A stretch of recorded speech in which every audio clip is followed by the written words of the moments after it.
Are you tired of applying to art shows and not getting in? Well, sometimes you have to take matters into your own hands, which is what artists have been doing for decades. Today I wanted to talk about putting on your own art exhibition. I'm going to be specifically referring to group exhibitions just because it's so much easier on your wallet, especially if you're starting out. If you would like to do a solo show though, everything I'm talking about still applies. Also, welcome back. All right, so let's get into it. It can be difficult to know where to start sometimes because throwing an art exhibition can seem so daunting, but if I can do it, honestly, anyone can. I highly recommend starting with an idea. My friend and I would constantly talk about putting on a group show and call it Fresh Meat. We had this idea that it would be a figurative show with up-and-coming artists. Seemed like the perfect title. We had a very loose group of people that we thought would be really good for this show. They were just our mutual friends. I recommend looking around at the people whose work you like and people you know. Think about the different connections you can make amongst everyone's work and start brainstorming. Maybe you and your friends are a bunch of landscape painters and you could call the show Brush with Nature. I just made that up right now. I can't tell if it's really bad. Well, if you want to use it, you can. Maybe you're doing what I did and it's a figurative show and you call it In the Flesh. Oh, brother, this guy stinks! You can also take that. I think it's a great idea to brainstorm with just someone who's an artist and someone who's close to you. Something else I would recommend is if you have other artists you really want to work with, but you can't find a common theme between all of your work, is start with a theme first and then make everyone bend to that theme. So for example, I did this group show in college with everyone from my class and there really wasn't a link between all of our work. So what we did is we created the theme and we called the show So This Is Paradise, and everyone created a painting for that show that was based off of either dystopia or paradise. So that way everyone's work fit within that theme. All right, so let's talk about renting a space. There's a lot of different websites you can use to find available rentals in your city. Pure Space, Event Source, Gigster, these are basically Airbnbs for rental spaces. They're set up the exact same way. What I would recommend doing is see how much space is available based off of the measurements that they're giving, and then see how many artists you can divide up that space with, and make sure that everyone gets an equal amount of wall space. Be very cautious if you're not going in person because some walls may not be usable. Just make sure you're looking as closely as you can at the pictures and asking questions to the person who's renting out that space to you. Some spaces will not want you to make holes in their wall, which is fair, but that space is not for you. A lot of other places are okay with it. You just need to return the space back to its original form. You're just gonna have to patch everything and paint everything. If you go in person, make sure you take 1,000,000 photos, 1,000,000 videos. Don't feel weird about doing this because literally everyone who rents out this space is doing the exact same thing. The renter's going to probably not care or encourage it. When you're booking the space, I would say book it at least 2 months in advance because it's gonna give you more time to promote this event. I only booked mine, I think like 6 weeks or something in advance, and I definitely needed more time to market it. So make sure that you're giving yourself enough time to do that. Remember that if you're booking a space from like, let's say June 10th to June 15th, you're also going to need to book it for June 16th because you're gonna need that day to take down everyone's work, prep the walls, return everything back to normal. Make sure you include that day, and then if you also need a day before to set up, make sure you include that as well in your booking. You can also find a space the old-fashioned way and literally just walk around a neighborhood until you find an empty storefront. I don't typically like doing this just because if something goes wrong, then you don't have a third party mediating it. With like Gigster or Event Source or Pure Space, you have someone else there in case the landlord is trying to do something weird. So at least they can facilitate in some sort of resolution. You can also find rental spaces on our mailing list, which is how I actually found my rental space. My rental space was so pretty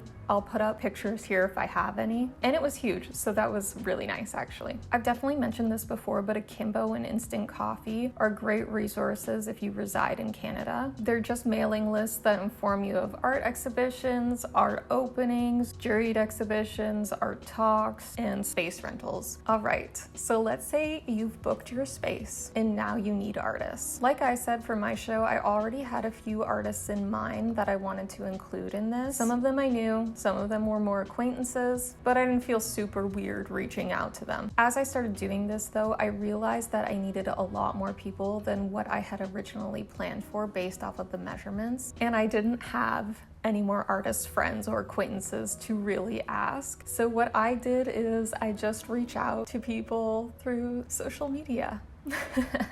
And it was like a little bit scary because I didn't know these people. I just liked their work and I knew that they resided in my city. But what I did was I just sent them a message saying, hey, I'm doing this show. This is gonna be the submission fee. This is what it's about. I think your work would be perfect for it. If you wanna be part of it, please let me know. That was pretty much it. Some people were really skeptical, which honestly, you need to have a healthy amount of skepticism as an artist because so many people are trying to scam you all the time. Other people were really on board with it. That's pretty much how I did it. Once an artist agrees to a show, you're gonna need a few things from them. Number one, a submission fee. To submit to anything, whether it's an art competition, juried exhibition, whatever, there's always a submission fee. I can probably count on one hand the amount of times in my entire career where there has not been a submission fee. So it shouldn't be something that these artists aren't expecting you to ask them for. I would also say do not consider artists as part of a show until they've paid their submission fee. Just because they've verbally agreed to it or agreed to it on Instagram or whatever, that doesn't mean anything. This is how you're gonna weed out people who are not going to be serious about this show. The last thing you wanna do too is have someone that says they're gonna pay you and then never does, and then you're going to be the one that's incurring that cost. Artists paying their submission fee almost always guarantees that they're gonna show up day of. Someone who has not paid a monetary fee to be there is more likely to be really flaky, not show up, which is scary because it leaves you scrambling. You don't need that. For the submission fee, I recommend going with e-transfer or PayPal, something like that, because it's secure, easy, and safe. Now keep in mind, this submission fee needs to cover the cost of the following things. 1, security for the venue, which I'm going to talk about later. 2, cost of food and alcohol for opening night. 3, cost of the rental space.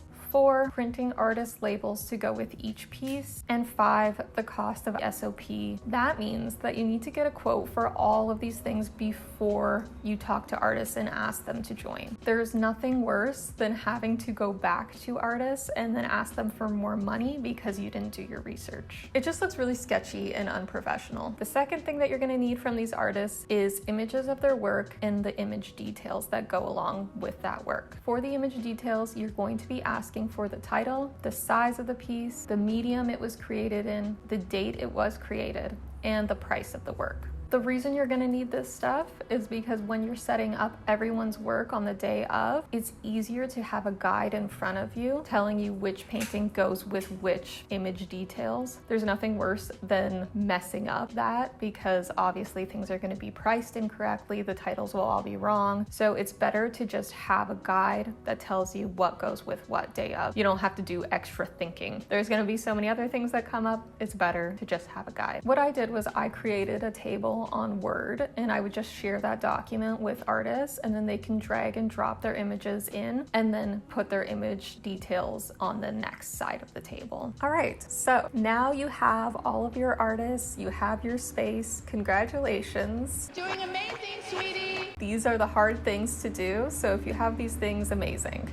Next, let's talk about marketing and promotion. Every artist that is in this show needs to be posting about this show on their social media. Doesn't matter if it's Twitter, Instagram, YouTube, they need to be talking about it to their audience. The easiest way to get artists to post about these things is to create the content for them. For my art exhibition, I created a little logo that said the date of the exhibition, the title of the exhibition, and where it was located. which I feel like are the main things that people are going to know in order to attend your opening night. I would also recommend making some sort of visuals for the artists that you really want to showcase. And I would pick the artists that have the highest following. Obviously, ask them if it's okay if you use an image of their work to promote this show. Most artists are going to be totally cool with that. If they aren't, then obviously don't do it, but most artists are down. I would say make a few of these and reach out to specific artists that are in this show to post about them. It can be really helpful too to create a Facebook event. Then you can kind of get an idea of how many people are going to be attending, which is something that you're going to need to know for security. It also is going to inform you about how much food and alcohol that you're going to need to purchase as well. You really need to build this hype around this opening night or this show in general, just so people are going to be talking about it and posting about it. All right, so next thing we need to talk about is food and alcohol. Most art openings I've gone to don't even serve food, which I don't know if that's legal or not. I just can't remember a time there's ever been food there. If there has been food there, it's been something very small, and I would recommend going with something very small. So for instance, go to Costco, buy those like cheese and cracker platters. There's also those fruit and like veggie platters you can get. You don't need to go crazy with the food. Also note that if the venue is not supplying a table for this food to be on, you need to be supplying the table. So think folding tables. Remember, you'll also need a second folding table if you're going to do the bar as well. Speaking about the bar, let's talk about SOPs. SOP stands for Special Occasions Permit. This was actually easier to apply to than I originally thought it was. I don't remember which SOP I did end up applying for, but I would say go to the AGCO's website and just look at the different SOPs that they have available. Something that I didn't do that I wish I did is reach out to local breweries and ask for sponsorships. You would be surprised at how many breweries are open to the idea of donating alcohol to an event. When you're reaching out to them, I would suggest that you really mention the mutual benefits of doing something like this. For example, if they participate in this show, say that they are welcome to bring a representative from their company to promote the drink and talk about the drink at the show. Some breweries are only running something for a limited time and they want it to do really well, or maybe it's something new and it's not doing as well. This is a good opportunity for them to start getting the word out about their product as well. Also remember that you need someone to run this bar. I highly recommend selecting one of the artists to do it for a few hours, and then you can switch off with another artist as long as they have their smart serve. You'll also be pretty busy that night, so I recommend not doing it yourself because you're going to have to do multiple things that night. In regards to the SOP, remember that if your name is on the SOP, you need to be the one attending the event that night. So if you're not there, I think they have another name of a person you can put down that has to be there, but one of you needs to be there. If someone from the AGCO comes and neither of you are there, they can shut down the bar and you will not have alcohol for your event. So just remember that. Keep that in mind so that you or whoever needs to be there on site while alcohol is being served the entire time. For the bar, I did a cash only bar, and I really regret this because obviously no one carries cash, but I didn't have a square reader or anything like that at the time, and I wish I would have just purchased one because they come in handy. It's not like something you're only going to use one time as an artist. It's good if you're doing like art markets or outdoor art exhibitions or whatever. If you plan on selling your work, they're so handy. I also recommend getting one of these just because if something ends up selling that night, then you're going to be the one facilitating in the selling process. So it's easier to have a square reader on you, someone can purchase the piece, and it's just done. All right, let's talk security. I would highly suggest hiring someone from an outside security company to come on the opening night, and I would suggest hiring one guard for every 100 people that attend. So if you're expecting 200 people, that's 2 guards, 300 people, it's 3 guards. Even if you're expecting a little bit less than 100, I would still recommend getting having a guard. It just makes things a little bit easier, especially when you're selling alcohol. If you need them, they're there. There's so many security companies to look at. I would suggest just grabbing a quote first from multiple companies, seeing what's the best affordable option, and then going with that company. There's going to be a few things they ask you, which are questions that you will know the answers to. So it's going to be how long you're going to need them for, which will be from the start of your event to the end of your event when everyone's leaving. I suggest keeping them a little bit longer, maybe 30 minutes after you plan on kind of closing your doors, just because some people tend to linger around, especially on an opening night. All right, we are at the end of this. The last thing I would recommend that you do is printing everyone's image details on nice paper. Originally, I printed everything on bad 8.5 by 11 printer paper and then cut that out and then kind of put it beside everyone's work. And then I looked at it and I was like, wow, this is so much worse than I thought it would be. I ended up asking one of my friends to go to a print shop before the show opened so that we could reprint everything, which saved it and it looked good, but I was scrambling. Don't do this. Make sure that you print it on nice paper. It's just gonna look really nice beside their painting and it's going to look professional as well. I know that that's a lot to think about, and I really think it's important for you to reach out to your network for support. There's always going to be someone that has something for you for free. Like, they're not going to ask for anything, they just want to help, and I really suggest taking that help. Anyway, that's the end of this video. I hope you enjoyed it. I put out new videos every Monday now, and if you like that, then that's great. Come join me. All right, I'll see you in the next one. Bye.